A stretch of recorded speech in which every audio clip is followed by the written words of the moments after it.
This could very well be the final NERF Elite blaster ever made. But it could be one of the best blasters they could choose to end the entire line with.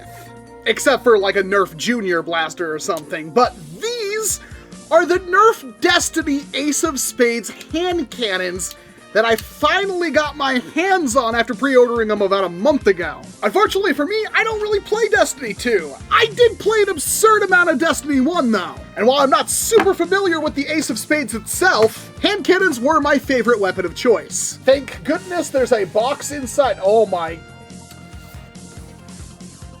I kind of figured this would happen. This thing is huge. Oh my gosh, the pictures are... Yeah, that's no joke. This thing is massive.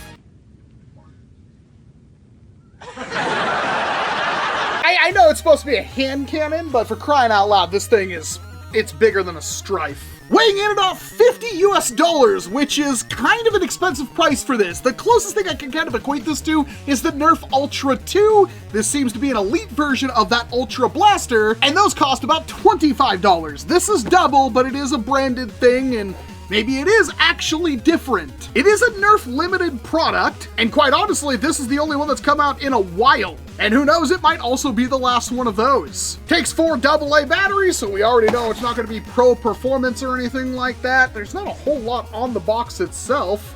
Move that, and it looks like it's, ooh, okay. Yeah, that's pretty sick. We've got the blaster itself. It is seriously massive. This was so much bigger than I had any expectations for. We've got a cylinder here, and we've got a deck of cards. There actually is, oh, this must be what the darts are in. That's kind of cool. Instructions. And yeah, these are where your 12 included elite darts are. Good to see you guys, and you're the sole reason why this thing is so freaking massive. I know it's a video game, but there's no way it's actually that big. There's a lot of that's what she said. Cylinder here is how you load in your darts. This is an entirely new mechanism. Jeez Louise, Papa Cheese. It is freaking massive. It's almost uncomfortable. What did he just say? Very faithful to the in-game render. We've got no rails, we got no muzzle attachment. It does fire out of the bottom barrel, kind of like a Chiappa Rhino. You've got a rev trigger right here, which is how you rev up your flywheel motors, because this is a flywheel electronic blaster. We've got our trigger right here, which is actually a hinged trigger, which is not very common to see on an official NERF product. All of the details here, there's some paint, there's some decaling that they've done here. It is actually done on both sides, which is nice to see. And there was a little controversy with this one, because they pretty much lifted the entire design off some poor soul, but I just checked the sales page and they did credit the person, saying this was inspired by their work. The hammer is how you unlock the cylinder. Okay. And thank goodness you do actually get 2 of these things. Worryingly, you can pull the trigger with this open, and there is a lot of force in the entire mechanism. Bends? I don't know if that's a braking concern right there. No obvious motor bumps either. I'm gonna have to take this thing apart because I want to see what the motors are like inside. But yeah, these elite darts are probably one of the sole reasons why this blaster is so massive. Because the darts are this big, right? And they make half darts. NERF Pro is a thing, and they could have used those, and it would cut the size of the cylinders down a little bit. Maybe that's not hand cannon-y enough. You'd have to let me know down in the comment section. But while it does look proportionally accurate from the photos online, this thing is freaking huge. Each one of these cylinders holds 6 darts, and it does actually cover the entire dart. I'm a huge fan of that. I have no doubt that there will be 3D printed replacements for these very soon. On the left-hand side of the blaster, we do have the battery door. Takes 4 AA batteries. That's not a lot of power, so we're probably gonna get sub 70 feet per second with this one. All right, let's hear this baby purr.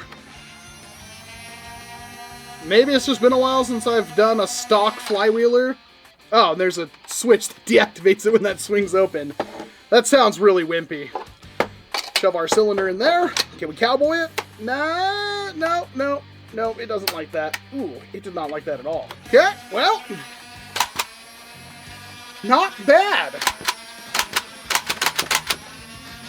Darts are coming out a little crazy. Not sure about that. Flywheels seem to be aligned. All right. We just pull the hammer, flip that down, drop the cylinder.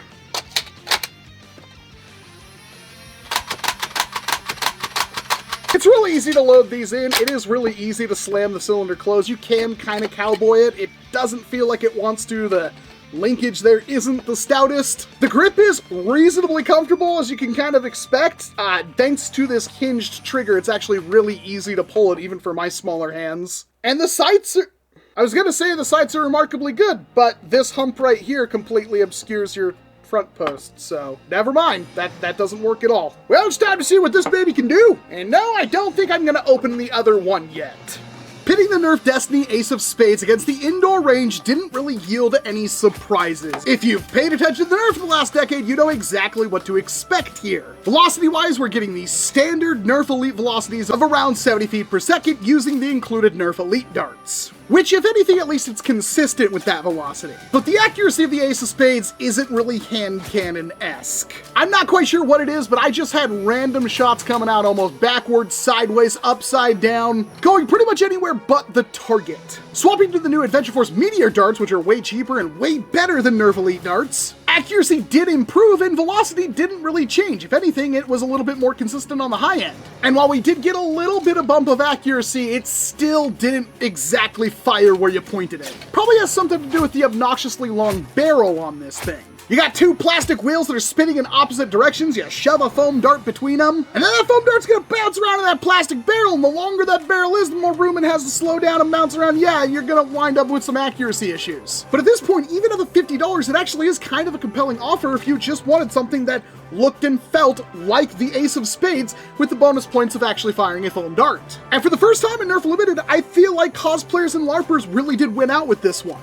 Best thing I found about the Ace of Spades was the trigger. The trigger pull is really good with this one. It is exceptionally light. It has a little bit of a break where it indexes the cylinder, and there's a little bit more give with a click when it actually fully extends the pusher and pushes a dart out. I found this kind of two-stage trigger setup to be really good. In fact, I wish there was a little bit more tactile clickiness there with each individual step. But honestly, I wish more blasters had triggers like the Ace of Spades. Opening up the blaster reveals some troubling things, though.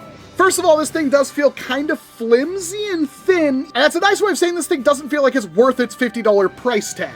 I mean, obviously not. The NERF Ultra 2 is $25 and feels substantially thicker and more rigid than this thing. It's a relatively easy blaster to break into, and the only part that seems to be solvent welded is the barrel that's connected to the flywheel cage. It doesn't prevent you from opening up the blaster or even getting to any of the parts, but that barrel is adhered to that front cage. And speaking of that flywheel cage, normally with these blasters, upgrading them is as easy as just swapping out the flywheel cage that has a tighter crush on the flywheel so it can squish the dart more and impart more of that energy, and then also swapping out the motors, that way you can get more power with a stronger battery. Unfortunately, the Ace of Spades is one of two NERF blasters I know of that uses a small pancake motor instead of your typical 130 motor. And obviously they were trying to save some space here. This is a pretty slim setup here, but that does mean that upgrading your Ace of Spades is kind of an uphill battle. I'm sure the blaster will be popular enough that more than a few people will tackle this, but my prognosis at the moment is this is going to be very difficult to mod.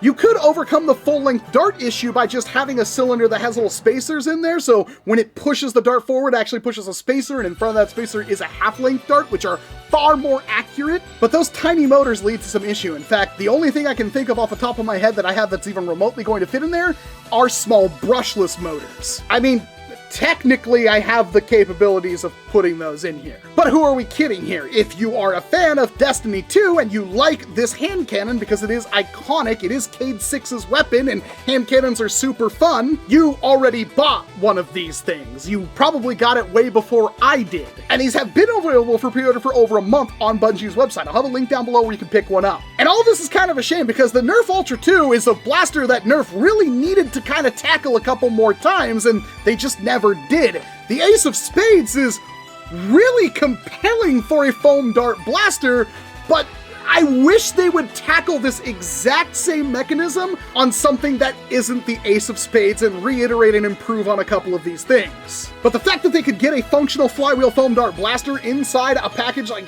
granted this thing is gargantuan, is commendable. Is it worth $50 if you're not a fan of Destiny or just looking for a nice cool NERF revolver? I don't really think so, to be honest, but there aren't a whole lot of other options out there right now. But at no point of me handling this thing did I feel like this was $50 well spent.